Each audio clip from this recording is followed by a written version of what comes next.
Volcanologists say the Pacific eruption that triggered tsunami warnings along the west coast over the weekend appears to be sputtering out, but that doesn't mean that any one of many submarine volcanoes around the Pacific won't produce a similar threat in the future. Bay Area residents were among those waking up Saturday to news that a volcano had erupted near the Pacific island nation of Tonga, and that tsunami waves triggered by the blast were heading to the California coast.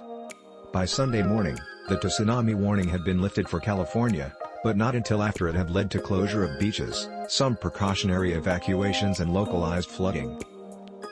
The Hunga-Tonga-Hunga-Hapai volcano eruption appeared to be one of the most powerful eruptions in recent history.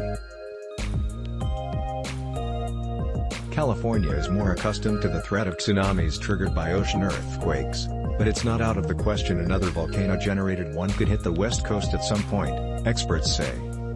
The Hunga-Tonga-Hunga-Hapai volcano appears near the end of this eruption, but that doesn't mean to say there aren't other volcanoes out there that could produce similar type events, said James Day, a professor and volcanologist at UC San Diego's Scripps Institution of Oceanography. The Pacific is littered with oceanic volcanoes. This is a good sort of case study for us on how to prepare for these types of events, he added. From a historical perspective, volcano-generated tsunamis occur about 5% of the time, compared with 87% of the time for earthquake-generated tsunami.